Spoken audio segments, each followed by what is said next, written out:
और शुरुआत करते हैं छत्तीसगढ़ की खास खबर से ही, जहां रायपुर में हिंदुत्व पर फिर सियासत तेज है। हिंदुत्व को लेकर कांग्रेस की राष्ट्रीय प्रवक्ता सुप्रिया श्रीनेत ने बयान दिया। हिंदू धर्म है, वह किसी का धर्म किसी की बपौती नहीं है। हिंदू धर्म सबके लिए है और वह किसी भी धर्म किसी की बपौती नहीं है। बीजेपी ने पलटवार किया इस बयान को लेकर, वो भी आपको सुनाएंगे। तो सुप्रिया श्रीनेत कांग्रेस की राष्ट्रीय प्रवक्ता हैं, प्रेस कॉन्फ्रेंस कर रही थी और प्रेस कॉन्फ्रेंस में हिंदुत्व को लेकर सवाल हुआ तो उन्होंने जवाब दिया कि हिंदू धर्म है, मैं भी हिंदू धर्म अपनाती हूँ, हिंदू धर्म पे चलती हूँ, लेकिन हिंदू धर्म किसी की बपौती नहीं है, कोई ठेकेदार नहीं हो सकता। जो ठेकेदार वही है जो गंगा जल पर 18% जीएसटी लगाने की कोशिश कर रहे हैं। तो सीधे तौर पर बीजेपी पर निशाना साधते हुए हिंदुत्व की बात की यहां पर सुप्रिया श्रीनेत ने, और इसी बयान के ऊपर फिर बीजेपी ने पलटवार किया है।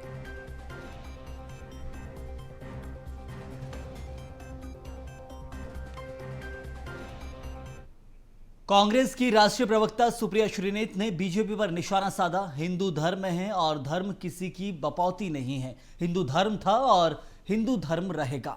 धर्म के ठेकेदार वही हैं जो गंगा जल पर भी 18% जीएसटी लगा रहे हैं। जिसके बाद बीजेपी ने पलटवार किया। पूर्व मंत्री ब्रजमोहन अग्रवाल का बयान आया। उन्होंने कहा कि हिंदू धर्म को गाली देने वाले लोग कौन हैं? सनातन हिंदू को डेंगू बोलते हैं वो लोग, और सीधे तौर पर कांग्रेस और इंडिया गठबंधन को लेकर भी घेर दिया है। हिंदू धर्म है वो किसी की बपौती नहीं है। हिंदू धर्म था और हिंदू धर्म रहेगा। और जो धर्म के स्वयंभू ठेकेदार आज की तारीख में घूम रहे हैं, वो सबसे पहले धर्म के अनुयायियों का ही बुराई करते हैं, सबसे पहले उनके हक का हनन करते हैं। ये वही लोग हैं जो 18% जीएसटी उस गंगा जल पर लगा रहे थे जो हिंदू धर्म के 16 कर्मकांडों में गर्भधारण से मृत्यु तक इस्तेमाल किया जाता है। हमारे अध्यक्ष ने और हम सब लोगों ने शोर मचाया, सरकार को कटघरे में खड़ा किया तो इनको 18% टैक्स विड्रॉ करना पड़ा। ये सॉफ्ट हिंदुत्व है? बिल्कुल नहीं। ये इस देश के साथ गलत हो रहा था, हिंदू धर्म के साथ गलत हो रहा था, हिंदू धर्म के अनुयायियों के साथ गलत हो रहा था, इस देश की जनता के साथ गलत हो रहा था। ये जब जब गलत करेंगे तो हमें अपने सामने खड़ा पाएंगे। मैं तो बिल्कुल हिंदू धर्म की अनुयायी हूं, इसमें क्या बुराई है कहना? हिंदू धर्म है, धर्म को सनातन को गाली देने वाले लोग कौन है? हिंदुओं को गाली देने वाले लोग कौन है? अगर वो सबका है तो आप सनातन को, हिंदू को आप डेंगू बोलेंगे, उसको एड्स बोलेंगे, उसको मलेरिया बोलेंगे, उसको खत्म करने की बात करेंगे? ये तो हिंदुस्तान के बहुसंख्यक समाज का अपमान है और इस अपमान का तो देखा आपने, साफ तौर पर बीजेपी भी हिंदुत्व को लेकर कह रही है, कांग्रेस भी हिंदुत्व को लेकर कह रही है कि हम भी हिंदुत्व की रक्षा करते हैं, जब भी हिंदुत्व के ऊपर खतरा आएगा हमें ही खड़ा पाएंगे, कांग्रेस का कहना है। बीजेपी ने बताया कि हम तो हिंदुत्ववादी पार्टी हैं, हिंदुत्व के लिए काम करते हैं, तो फिर लड़ाई किस बात की है? इसी पर करते हैं चर्चा। हमारे साथ हमारे संवाददाता शिखर देवांगन जुड़े हुए हैं।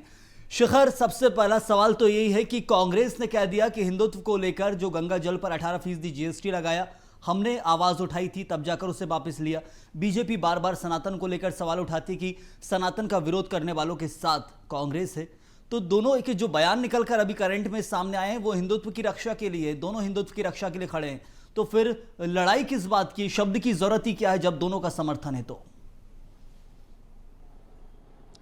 देखिए, इस शब्द की जरूरत इसलिए है क्योंकि छत्तीसगढ़ में चुनाव है और आने वाले दिनों में 7 तारीख को और 17 तारीख को चुनाव है। और जब भी किसी राज्य में चुनाव होता है तो ऐसे मुद्दे उठाए जाते हैं। हिंदुत्व का मुद्दा एक बार फिर से छत्तीसगढ़ में उठता हुआ नज़र आ रहा है, क्योंकि जिस तरह से सुप्रिया श्रीनेत जो है छत्तीसगढ़ पहुंची और छत्तीसगढ़ में जब वो प्रेस कॉन्फ्रेंस को संबोधित कर रही थी, इस दौरान हिंदुत्व को लेकर भी वो केंद्र सरकार पर, बीजेपी पर हमलावर होती हुई नजर आई है। क्योंकि जिस तरह से जीएसटी पर गंगा जल पर जिस तरह से 18% जीएसटी लगाया गया, उन तमाम चीज़ों को लेकर सुप्रिया श्रीनेत जो है केंद्र सरकार और बीजेपी पर सवाल खड़े करती हुई नजर आई है। क्योंकि जिस तरह से जीएसटी लगाया गया और जिस तरह से हिंदुत्व को लेकर लगातार बयानबाजियां देखने को मिली है, चाहे बीजेपी की बात की जाए या तमाम जो बीजेपी के बड़े नेता हैं, हिंदुत्व को लेकर लगातार बयानबाजी देते रहते हैं। इन्हीं बयानों पर वो इस बात का जिक्र करती हुई नजर आई हैं। वो इस बात का भी जिक्र कर रही हैं कि हिंदुत्व किसी की बपौती नहीं है, हिंदू किसी का बपौती नहीं है, क्योंकि सनातन धर्म सब मानते हैं और सनातन धर्म पर सबका अधिकार है। इस तरह की बयान जो है सुप्रिया त्रिनेत्र के जो है वो सामने आए हैं। चुनाव नज़दीक है और चुनाव नज़दीक है तो अलग अलग मुद्दे लगातार छत्तीसगढ़ में उठाए जाएंगे।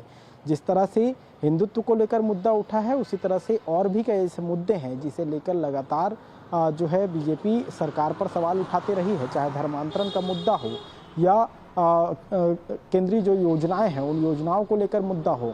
लगातार इस तरह के मुद्दे जो है छत्तीसगढ़ में उठाए जा रहे हैं और बीते एक साल की अगर बात की जाए तो धर्मांतरण को लेकर बीजेपी लगातार राज्य सरकार पर हमलावर है। अलग अलग मुद्दों को लेकर जिस तरह से अलग अलग जिलों से खबरें निकलकर सामने आती थी उन खबरों को लेकर राज्य सरकार पर लगातार धर्मांतरण करवाने का आरोप भी बीजेपी लगाती हुई नजर आई है। अब चूंकि सुप्रिया त्रिनेत्र छत्तीसगढ़ दौरे पर पहुंची हैं, प्रेस कॉन्फ्रेंस भी वो करती हुई नजर आई हैं। इस दौरान उन्होंने जीएसटी का सवाल उठाया, गंगाजल पर जो 18% जीएसटी लगाया जाता है उस पर सवाल उठाया और उस बात का जिक्र कर रही हैं कि जब हमने इसका विरोध किया तो उसके बाद जीएसटी को वापस लिया गया है। चूँकि चुनाव नज़दीक है और जाहिर तौर पर जब चुनाव नज़दीक हो तो धर्मांतरण और हिंदुत्व के मुद्दे हर राज्यों में देखने को मिलते हैं। इस बार छत्तीसगढ़ में भी यही मुद्दा देखने को मिल रहा है।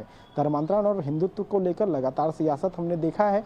अब सुप्रिया त्रिनेत्र जब छत्तीसगढ़ दौरे पर आई हैं तो उन्होंने हिंदुत्व को लेकर एक बार फिर से बयान दिया है। हालांकि सुप्रिया त्रिनेत्र के जो बयान सामने आए हैं उसका पलटवार भी बीजेपी के जो वरिष्ठ नेता हैं वो करते हुए नजर आ रहे हैं। बृजमोहन अग्रवाल इस बात का जिक्र कर रहे हैं कि आखिर कौन कह रहा है कि हिंदुत्व जो है किसी की बपौती है।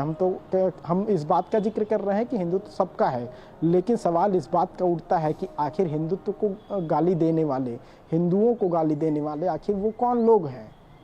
तो इस तरह के सवाल लगातार उठ रहे हैं और चुनाव नज़दीक है तो जाहिर सी बात है कि इन तरह के सवालों की बौछार जो है वो लगातार छत्तीसगढ़ में देखने को मिलेगी। शिखर, हमने देखा भूपेश बघेल के कार्यकाल में बीते 6 महीने के अंदर रायगढ़ में राम महोत्सव का आयोजन किया गया। देश विदेश से कलाकार आए। 3 दिन का जो आयोजन था जून जुलाई के महीने में, उसमें हिंदुत्व को लेकर खासे चर्चा में रहे भूपेश बघेल की वो सबके साथ की बात कर रहे हैं, हर वर्ग को साधने का प्रयास कर रहे हैं। क्योंकि कांग्रेस के समय में, जहां कांग्रेस के कार्यकाल में ऐसे आयोजन कम देखे जाते, लेकिन भूपेश बघेल के कार्यकाल में देखा गया कि राम महोत्सव का आयोजन किया गया। तो कहा जाए कि एक तरह से छत्तीसगढ़ में कांग्रेस शुरू से ही हर वर्ग को, हर धर्म को, जो भी मुद्दे हैं उनको साथ में लेकर चल रही है। ऐसे में बीजेपी जो सवाल उठाएगी वो आसान नहीं होंगे, उसके जवाब या फिर सवाल उठाना भी आसान नहीं होगा बीजेपी के लिए। जवाब हैं कांग्रेस के पास।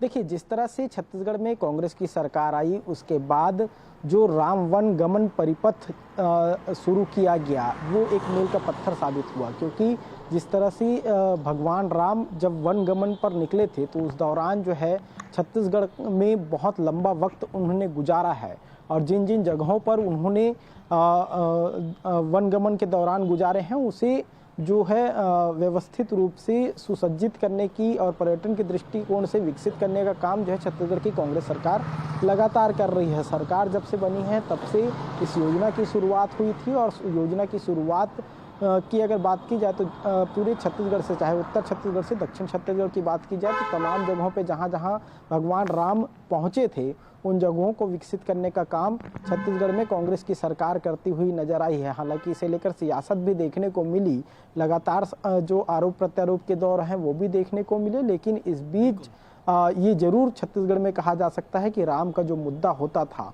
जिसे हर चुनाव में मुद्दा बनाकर उठाया जाता था, हिंदुत्व का जो मुद्दा बनाकर उठाया जाता था, तो उन तमाम मुद्दों पर जो है छत्तीसगढ़ में अल्पविराम लगता हुआ नजर आ रहा है। क्योंकि जिस तरह से राम वनगमन परिपथ को लेकर छत्तीसगढ़ सरकार, कांग्रेस सरकार काम कर रही है, उसके बाद बीजेपी के पास राम और हिंदुत्व का मुद्दा छत्तीसगढ़ में बहुत कम बच जाता है। बहुत शुक्रिया आपका जानकारी के लिए। तो साफ तौर पर जो मुद्दे बीजेपी उठाएगी राम को लेकर, हिंदुत्व को लेकर, उसके लिए जवाब कांग्रेस के पास तैयार हैं। राम का ननिहाल छत्तीसगढ़ है, इसका ज्यादा प्रचार किया भूपेश बघेल ने किया, देखा है हमने। तो ऐसे में राम को लेकर जो एक रायगढ़ में बड़ा महोत्सव का आयोजन किया था, देश विदेश से कलाकार आए थे, भव्य वो आयोजन था, तो उसको लेकर जो काम किए हैं एक तरह से हर वर्ग को साधने का प्रयास यहाँ कांग्रेस करती दिखी है। लेकिन बीजेपी के जो मुद्दे हैं हिंदुत्व को लेकर, एजेंडे को लेकर, वो कितने कारगर होंगे, कांग्रेस को जवाब देना पड़ेगा या बीजेपी खुद सवालों के घेरे में आएगी, वो सवाल रहेंगे।